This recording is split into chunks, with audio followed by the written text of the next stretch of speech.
So today is an exciting day. I am going to give you a quick preview of some of the upcoming Xbox Series X hardware. Now, I'm kind of limited on what I can show you at the moment. As you know, they've begun to trickle out, but there are restrictions on what we can talk about at different moments in time. However, this is something I can show you and I think you're going to be interested in. In front of me, I have the brand new controller for the Xbox Series X. So I'm going to do a quick comparison. Believe it or not, I know at first glance it looks a lot like the old version, but there are some changes that have taken place. I've also got on the desk the expansion card. This is a 1 terabyte module for expanding the storage on your Series X. So I'm going to talk a little bit about that and actually show you how that inserts into the system as well. Let's kick it off with the controller. The shape of it is nearly identical to the old version. I picked this up and then this one, and it's going to be a very familiar place for anyone who's ever held an Xbox One controller. However, upon closer inspection, you start to notice the differences. First, for me at least, was the D-pad. So the D-pad has changed into this sort of circular piece with these little ridges as opposed to having the typical cross setup, and it's got a slightly more tactile clickiness to it as well, comparatively.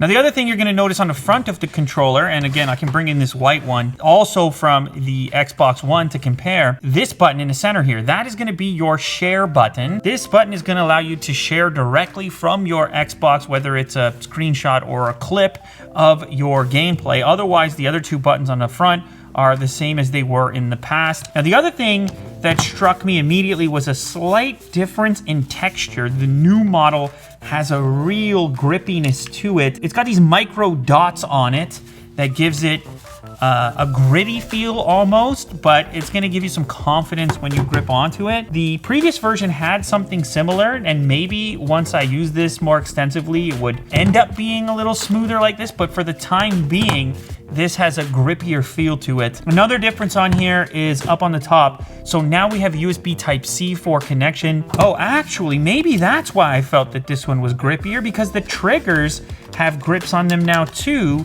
If we run this comparison top to bottom, these were glossy on the old model. Now the triggers have a similar texture to the rest of the controller. Getting back to the USB Type-C connector, of course they had to modernize it. It was micro USB on the old model. However, they opted to still go with removable batteries. How you feel about this, it depends on how you use your device. You can, of course, still pick up a charge kit for this controller. It's around 25 bucks, which will put rechargeables in there and then allow you to take advantage of the Type-C connection. But in a pinch, just like has been the case for Xbox controllers for a while, you can throw AA's in there and get some battery life when you need it. The bottom of the device remains roughly the same as well for your audio connection point for your headset and whatnot. And then the other difference is on the Xbox logo itself, which, as you can see, is just the styling is just a little bit different as well. So that's pretty much everything I can tell you about the new controller for the moment. That will change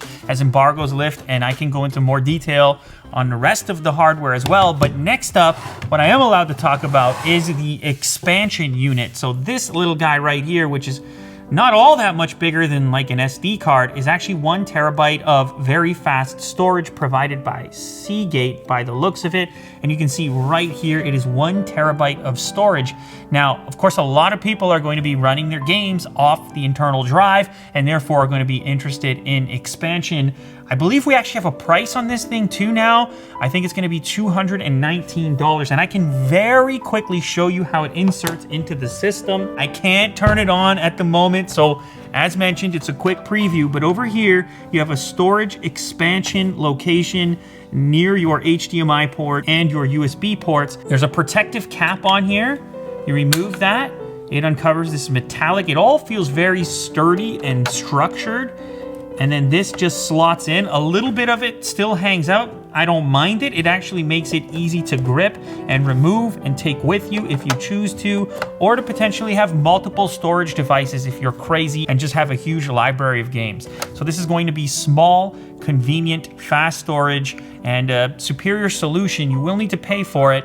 but a more portable solution than carrying around a portable external drive and then just connecting that via USB. So there you have it, a quick preview. More Xbox Series X content to come, so make sure to subscribe for that. But for now, that's a quick glimpse at the upcoming controller for the Series X and the expandable storage.